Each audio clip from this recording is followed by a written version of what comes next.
vanhu havasi kuzvinzwisisa kuti hondo ina Chamisa yakasiyana nehondo ina Pombi Adonha anongotaurawo muchannel kana mugurupu, kana kuti munhu anongotaurawo ari kumusha uko, kana kuti anongotaurawo ari mumataundi. Vanhu vasinganatse kuona chaizvo chaizvo mumamidhiya vanenge vachivhekiswa pfungwa nevanhu vezanu, vachiudzwa maproblems. Zanu inongoda kutsvaga problem yaChamisa nemamistake aChamisa. Handi mazviona mamistake aMunangagwa chaiwo chaiwo havadi kuyaona, havasi kuyaona, havasi kuyagadzirisa mamistake ebato ravo kuti bato ravo raparara raondongeka. Havazvioni baizvozvo. Emu yavo yanga iri yekuriga Chamisa. Handiti mazviona manje. Saka nanhasi unoyu makazviona kuti Chamisa asiya bato. Zanu ndo yakatanga kufamba wana makamona Mutsvangwa achitoda kumusunga, akatora mota yevanhu, akatora mari dzevanhu, akatengerwa mota nevanhu. VaChamisa vane nhoroondo inorwadza. VaChamisa vane nhoroondo inosiririsa. Upenyu hwavo hwakada kufanana neupenyu hwaJesu Kristu. Wakada kufanana neupenyu hwaMozisi kubva achibarwa. Chamisa upenyu hwake hunonetsa kuwana munhu wekumufananidza nawo kana kuti kufananidza naye. Chamisa upenyu hwake kuno wasati wahunzwisisa kana kuti wasati wahuziwa kubva atanga kupinda politics.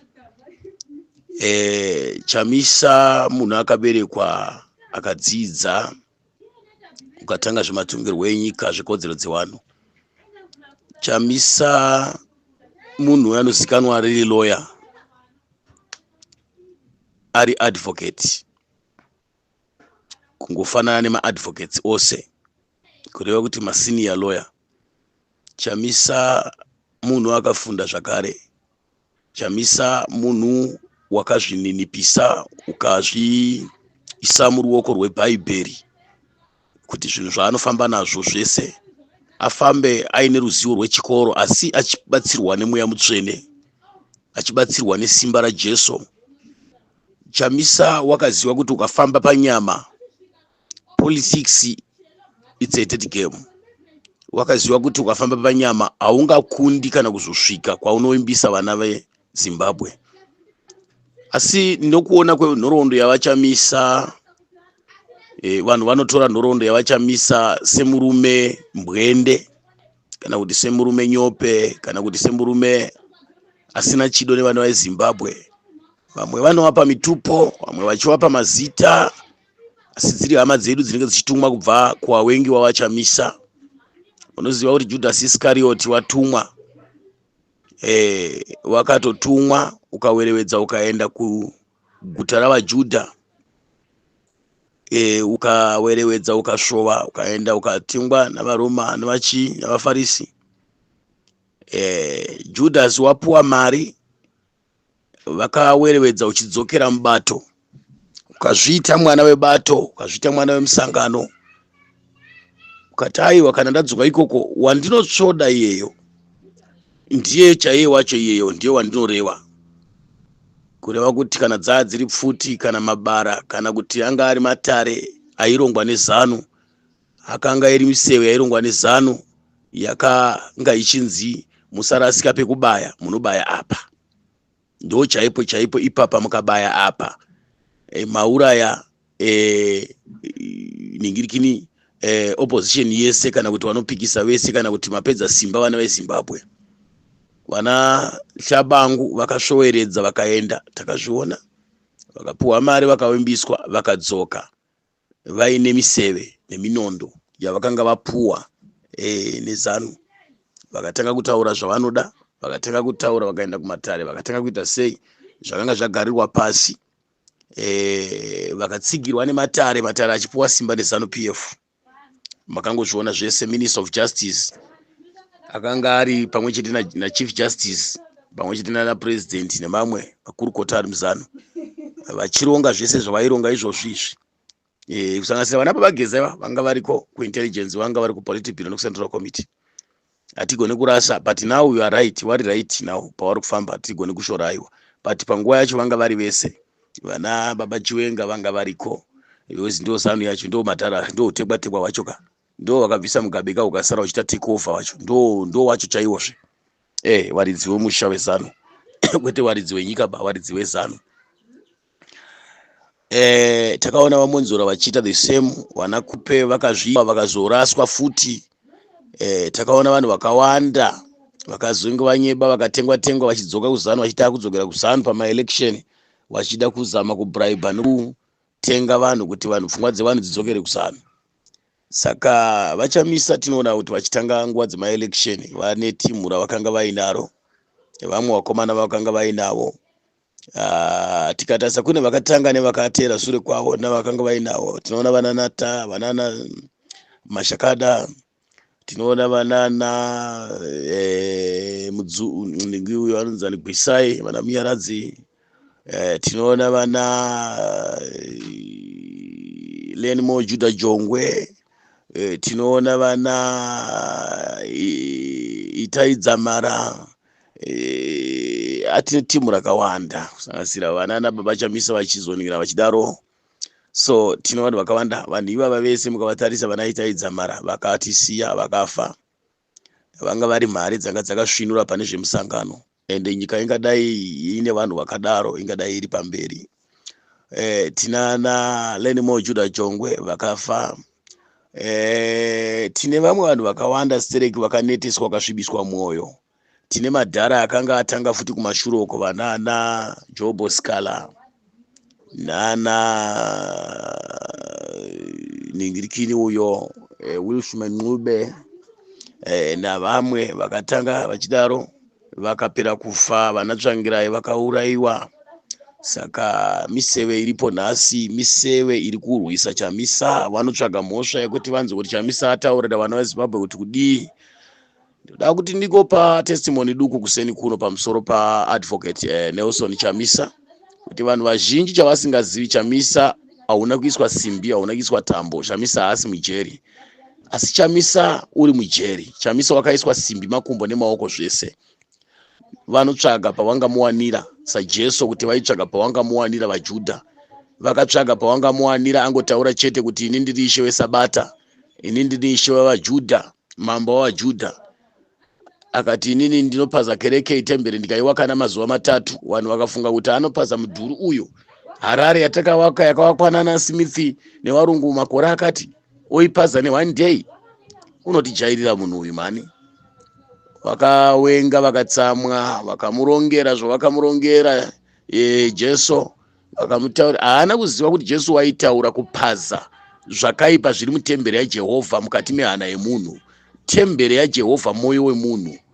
Handiti muri kupaona zvino vamwe vanotora havo pfungwa idzi, vana Munangagwa vachiita moyo yavo imba yemakororo, imba yembavha. Unoona kuti kabineti yana Munangagwa iri kusarudzwa nekutembwa nayo kana kufamba kune dzimwe nyika. Ndidzo mbavha dziri kunzi nevana veZimbabwe imbavha, asi vaMunangagwa ndo dzavanotora kuita best friend, ndo dzavanotora kuita cabinet.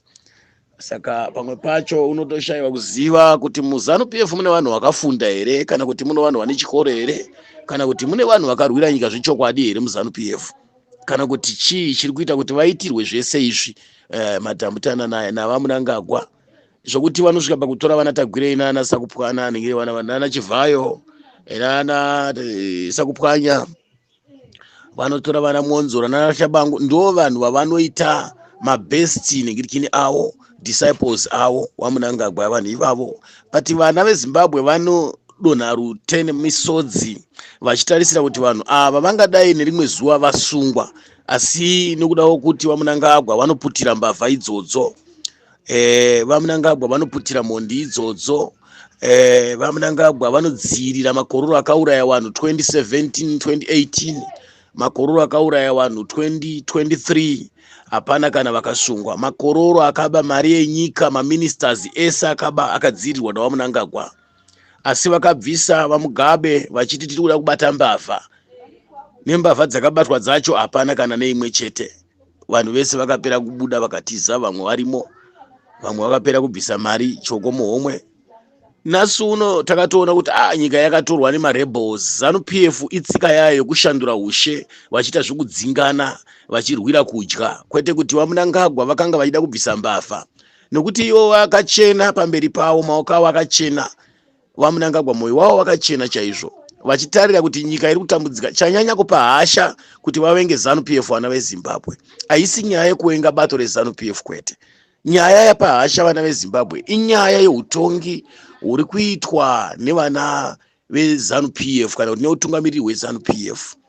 Utungamiriri hwavari kuita vanhu vezanu PF uri kuifamba uri against zvinofungwa nevana veZimbabwe kana kuti mitemo yeZimbabwe kana kuti zvinodiwa nevana veZimbabwe. Vari kutora mitemo yekuChina, mitemo yekuRome, yekunhingirikiri, yekuIran, mitemo yekuBelarusi, mitemo yekuNorth Korea, mitemo yekuRussia, yekuChina. Ndiwo mitemo yavari kushandisa yechitaikuni kana kuti yechi-economist kana kuti yechi-cowboy kana kuti mitemo yavari kushandisa vaMunangagwa. Nyika haina mutemo but ZANU PF ino bumbiro rayo rainaro iyo yoga pachayo isinei nebumbiro rakaiswa nenyika.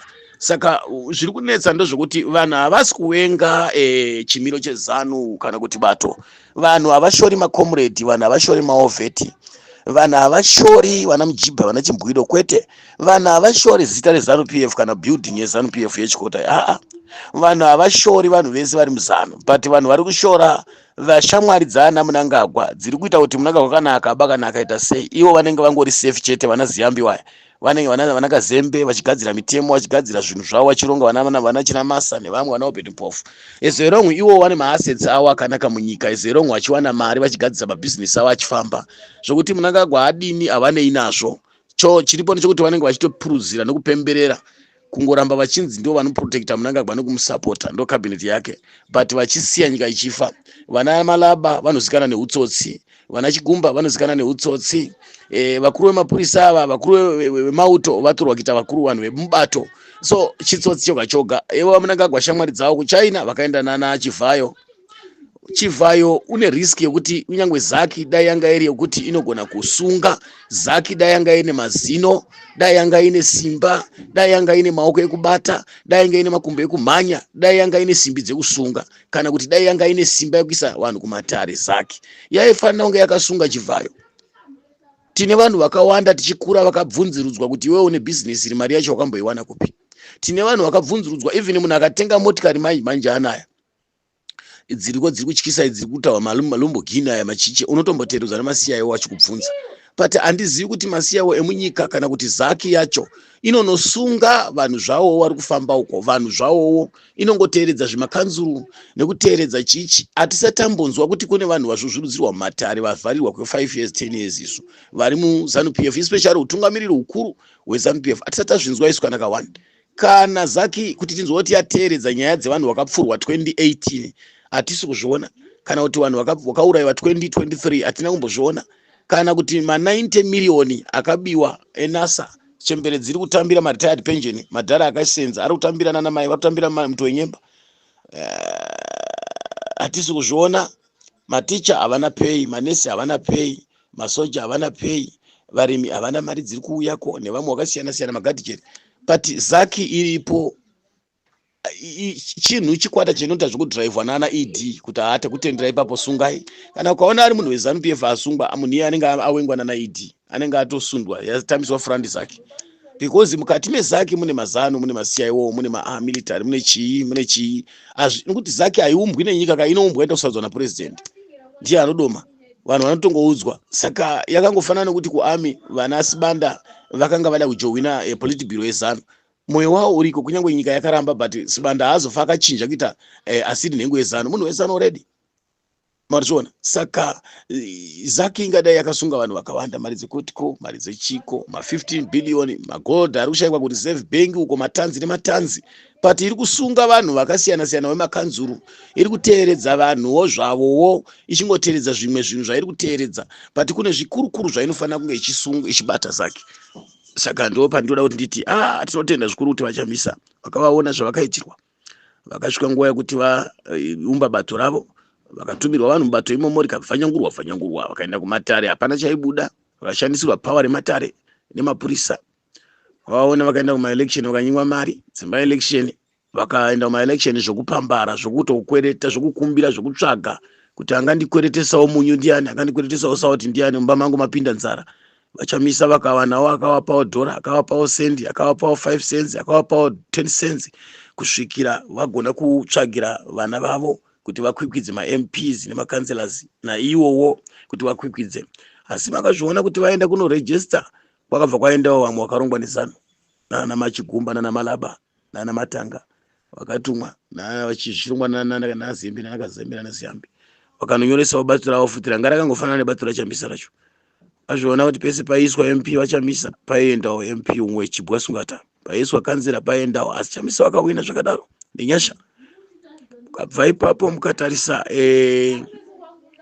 vaita zvese izvozvo vaChamisa vanhu vaakukambena, makazviona kuti hakuna vana Dingi Madhuku vaikambena zvavanoda, vana Shabangu vaikambenawo zvavanoda, vana Monzora vaikambena zvavanoda, vana Masaria, vana Rinda Masiyaiwaya vaikambena zvavanoda.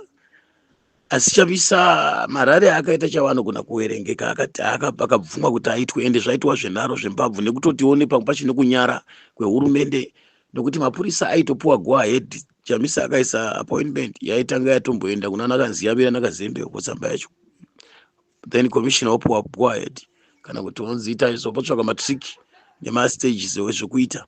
Chamisa akamiswa marare akawanda. Munoona ZANU-PF yakatora pfuma yenyika ikafamba ichitora mabhazi nyika yese, ichitakura mabhazi vanhu kuenda kwese kona yenyika yese, kuziva kuti ikoko kwachona ikaunganidza vanhu pasina mabhazi hakuna vanhu vanoenda. Munangagwa unosvika pane vanhu vanonyadzisa, saka vanenge vaida kuvharidzira kuti nyika dzepasino dzione sekuti Munangagwa unodiwa maningi. Asi Chamisa waingoita marari pasina kana makoko mapepsi, pasina kana machikenini, pasina kana manandosi kana mabhazi. Chamisa vaizadza kudarika idhi wacho. Pamusoro pazvo vana idhi wacho otuma vanhu vanouya kobaya vanhu nemapfumo paungano pacho, otuma vanhu vanouya kuzouraya vanhu, but vanhu vacho havana kusungwa. Makazviona mavhotsi asvika, Chamisa wakaisirwa inonzi fazi yakaumbirwa Chamisa, munozviziva imimi, ende fazi yanga iri bhedzi kumamisha kuda kushidzira chembere neharavani nana Mjibha nana Chimbwido nemahwindi nemakorokoza ari kumamisha uko nevarimi vefodya nemadomasi, varimi wenzungu. Vaienda unoshidzira vanhu kwamutoko pasi uko, ushidzira vanhu kunana Darwin uko nana Karoi Magunje kunana Bulawayo uko pasi kunana Gwanda Cholocho kunana Masvingo pasi uko kunana Kurungwe kunana Gokwe uko. Fazi yakanga yakaumbwa kuti iuye kuzoshishidzira vanhu nokuvhundutsira vanhu, vanhu vachinzi mune makamera, vanhu vachinzi munonyorwa mazita, vanhu vachinzi tichakudzingai nzvimbo, vachithreatena kuti kumamisha Chamisa asavana kana munhu anomuvhotera kana wani.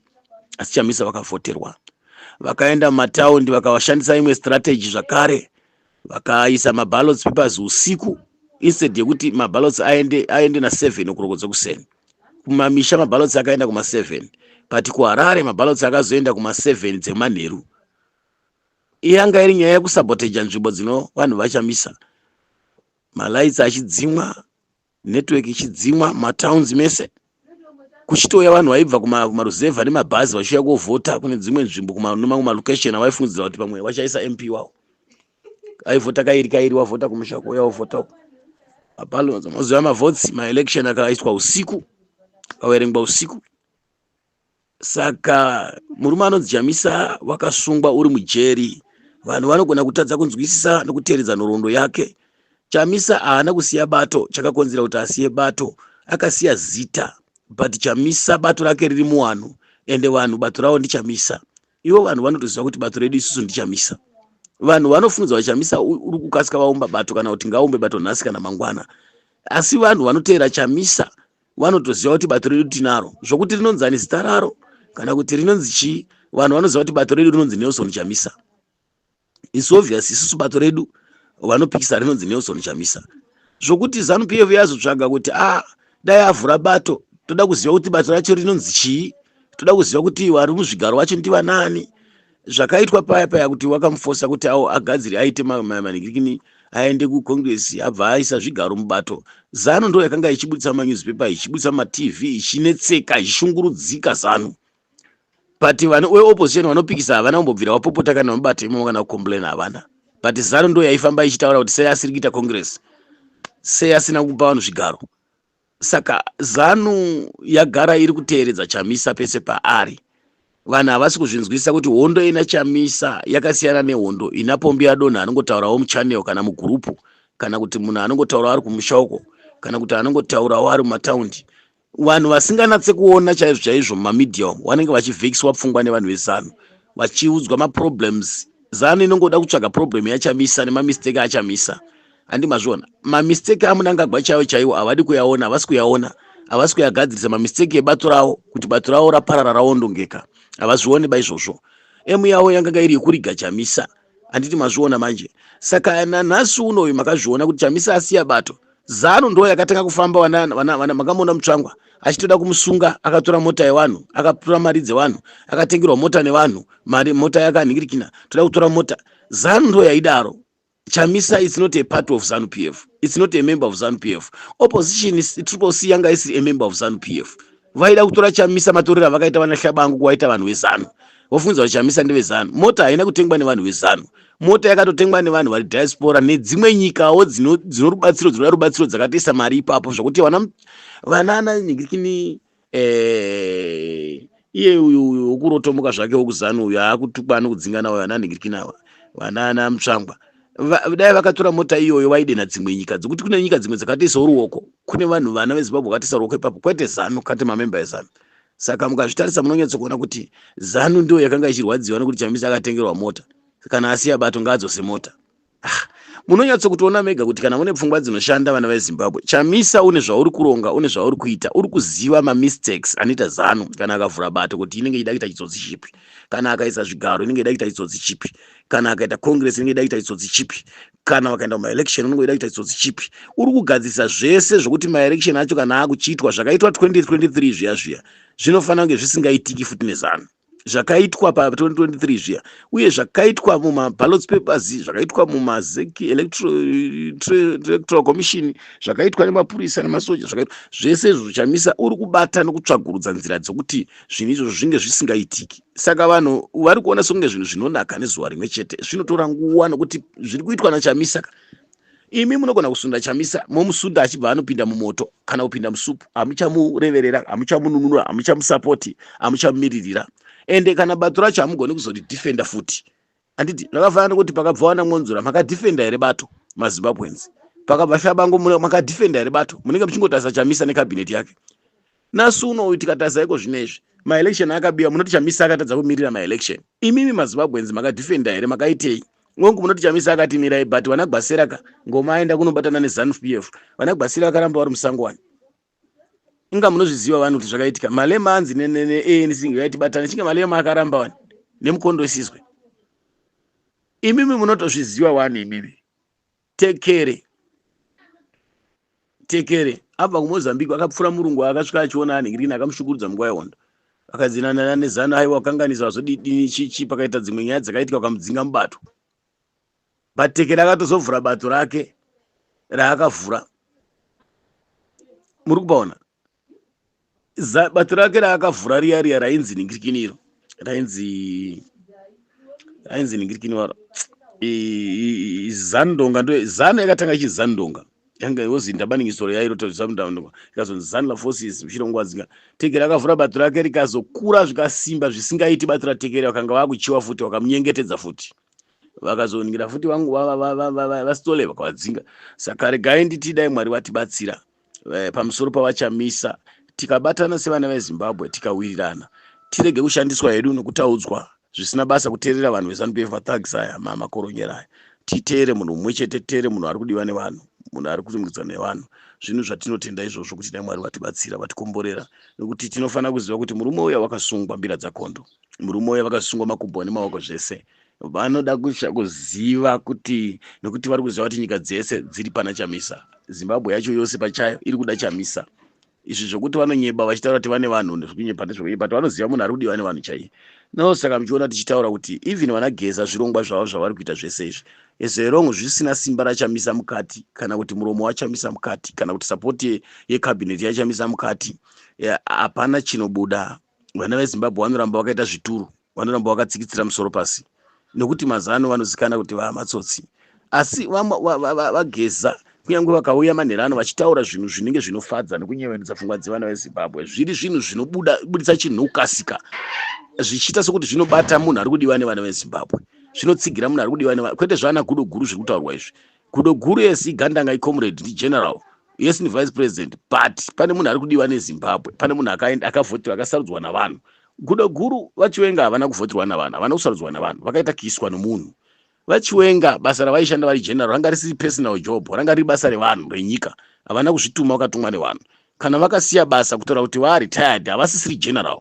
Handi muri kupaona. Saka vachiwenga vanofanira kuti vadzoreredze chete simba ravakaisa kuna Mnangagwa nemunhu avakaisa kuti vamubise. Ndo basa riri ZANU nevatungamiriri ava vanageza nana Chiwenga, nokuti ndo vakazviita. Mugabe akanga avati isai chamisa, Mugabe akanga ada kupa Chiwenga vacho futi vakazvikoniwa. Saka iko zvino basa iri harisi basa rokuti rinouya koremedzwa vana veZimbabwe kana kuti vana baba Geza vachiuya kuzoremedza vana veZimbabwe. Vana veZimbabwe havasiri vakaita basa iri kuisa nyika mumaoko maana Idi. Ivo vana Geza pachavo ngavarege kumbopa mhosva. AmaZimbabwe makagara, maZimbabwe hamusi kudini, hamuri kuita demonstration, hamuri kupinda murodhi vana veZimbabwe. Isu takura muri kutiona. Ivo vakura but ndo vakanga vari matsotsi, ndo vakanga vachiita zvese izvi, ndo vakaorganiza zvese izvi, vakatambira Mnangagwa front, ndo vakabvisa Mugabe, vakaguma vakuti chinhu ndechedichi. Saka vaGeza ngavarege kuwana one word ravanoda kupa mhosva maZimbabweans. Ivo pache zvavo ndo matsotsi makuru madhara iwaya. Matsotsi aifunza kuti vachadya vachiguta vachigara zvakanaka. Vana Chiwenga. Chokwadi chakanaka ndechekuti ndo vanhu vatisvitsa paripo nhasi, ndo vanhu vakonzeresa nyika kuti imire zvairi nhasi uno.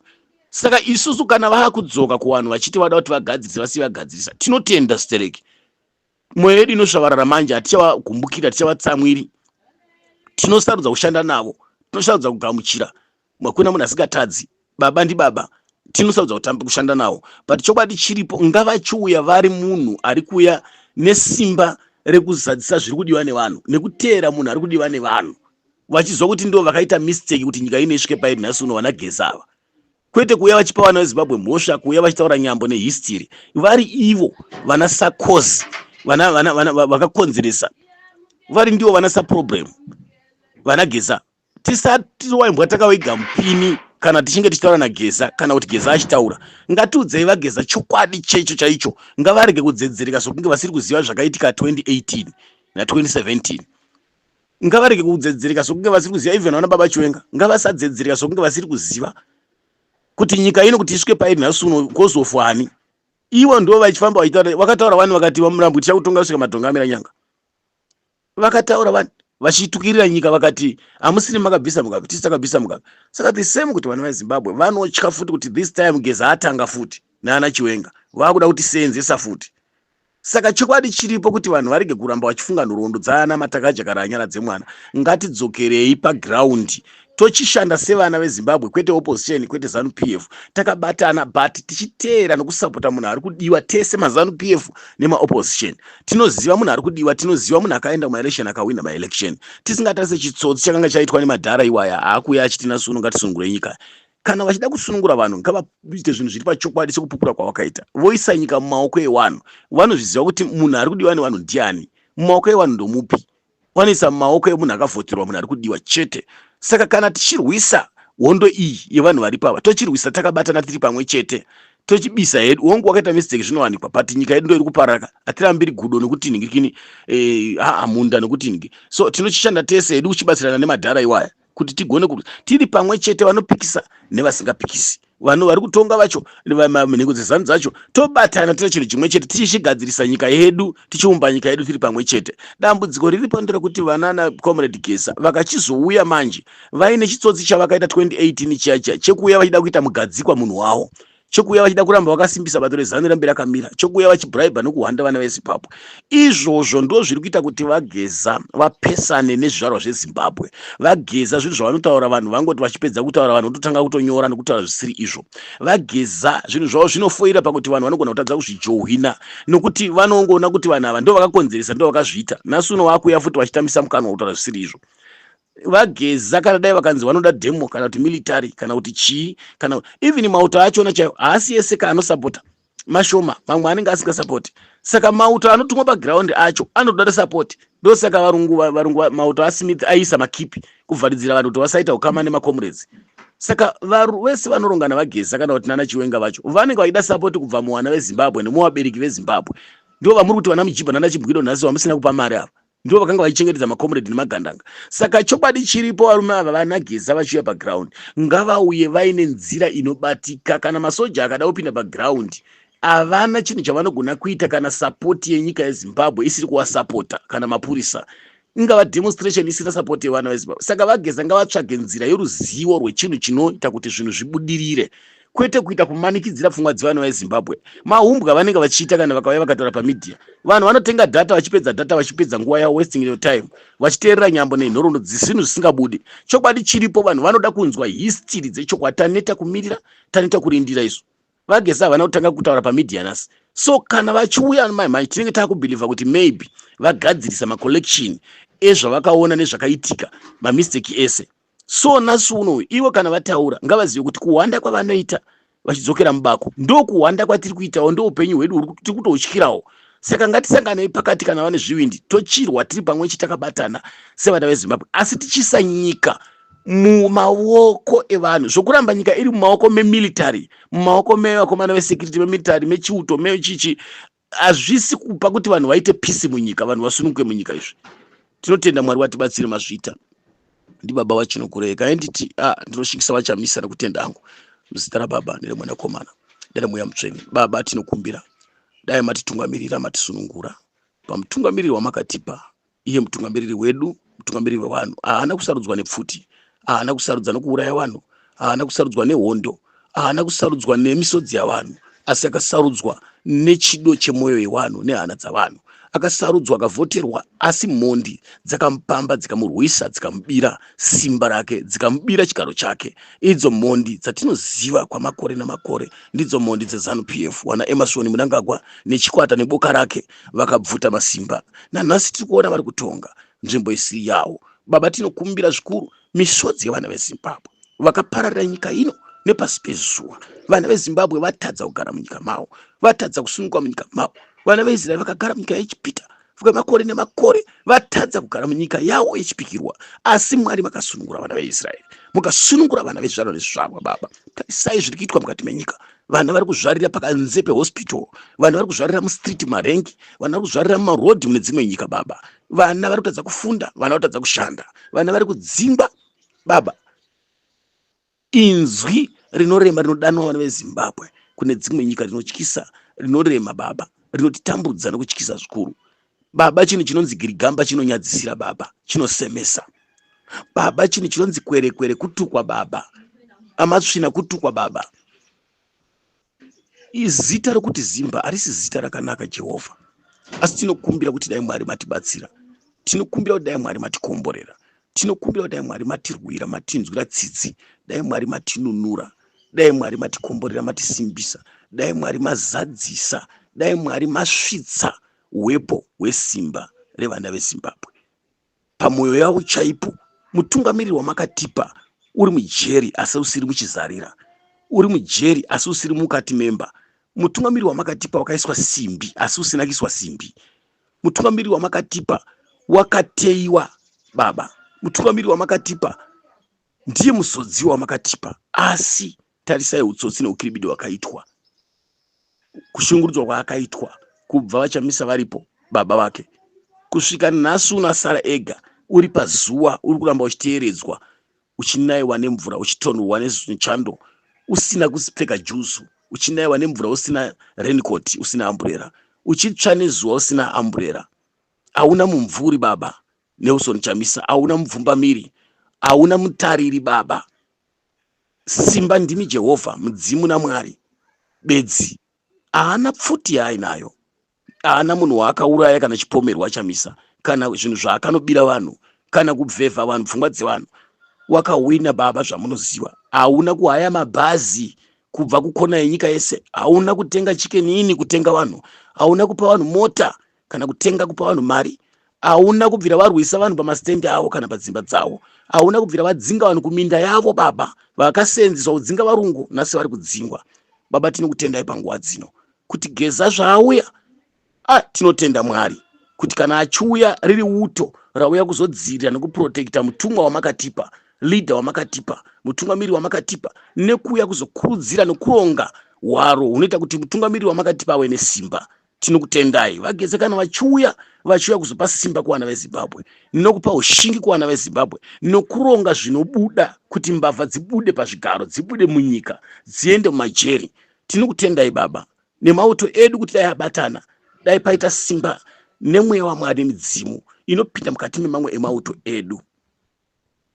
Vana Comrade Doo, vana Sergeant Doo, nevamwe vakasiyana siyana vatinoziva. Tinotenda kuti makomuredhi enyika ino dai vapinda vanana mukoma ningirikini taitenda kuti dai vanhu vabatana, dai vanhu vabatana, vanhu vaita chinhu chimwe chete, makomuredhi enyika yeZimbabwe. Zvekumira nebato kana kumira nechii hazvisina chimiro chenyika ino kana chiri kumisa nyika ino. Nyika yakuda kuumbwa patsva, nyika yakuda kusunungurwa patsva, nyika yakuda kuwakwa patsva, nyika yakuda kurongwa patsva, asi pakuda utungamiriri neutumwa une simba unogona kuronga zvinhu zvinobuda, kwete zvinhu zvenhaka, zvebato, zvinhu zvedzinza, asi zvinoumba nyika kuti iende mberi. Tarisai chimiro chaita nyika yedu. Uyo anonzi Emerson unofanira kusungwa achipinda mumajeri. Ingawani makataura kana mubhaibheri kuti mbavha nemakororodza wako baba, nokuti ndiye aunza hondo yese iZANU-PF, ndiyo yaunza dambudziko rese, ndo yaunza mamhepo esaya, ndo yaunza kufa kwevanhu munyika, nzara, ndo yaunza kutama kwevanhu vana veZimbabwe vachitizira kune dzimwe nyika. Hazvina kubvira zvaitika munguva yaSmith, hazvina kubvira zvaitika munguva yaMugabe. Zviri kutoonekwa pana Mnangagwa auya naSuno nembavha dzake, wana Chivhaya, wana Hlabangu, wana Monzora, wana Tagwire yava, wanotamba nguva zhinji vanogara vari kuState House, wana Chivhaya. Zvekupuwa motikari tiri kutozviona panguva yaMugabe yaMnangagwa isu. Zvekupuwa vanhu mari tiri kutozviona panguva yaNingirikini. Tiri kuzviona zvese izvozvo zvichibva uku. Saka handigone kuvhura ndiri pafoni, so dai Mwari watibatsira, watikomborera. Ende tinotenda zvikuru kuti dai Mwari watitungamirira, watirwira nesimba remweya mutsvene, nesimba rokudenga, nesimba rakatendeka. Matipa ushingi, matipa rugare nechimiro, matipa chiremera, matipa soko rakanaka baba. Tiri kutenda, tiri kugamuchira zuva ranhasi nyika yese nepasi rese rakamirira kunzwa zviri kuuya nemaovheti, zviri kuuya nevatungamiriri vakaisa vaMnangagwa, vatungamiriri vakanga varipo kubvira kunakare nakare kuhondo yechimurenga, vageza kuti vane pfungwa ipi, vane muono upi maringe nekubiwa kwemaelection, vane muono upi maringe nekugadzisa chimiro chenyika ino, vane muono upi maringe nekusimbisa nekusunga nyika ino kuti imire zvakanaka, uye vane muono upi maringe nemaelection akabiwa, vane muono upi nezvido zvevana veZimbabwe nechisungo chevana veZimbabwe, uye vari kuti kudii nemunhu akahwina maelection. Tamirira mashoko kubva kuna vageza, tichinamatira mutumwa nemutungamiri wa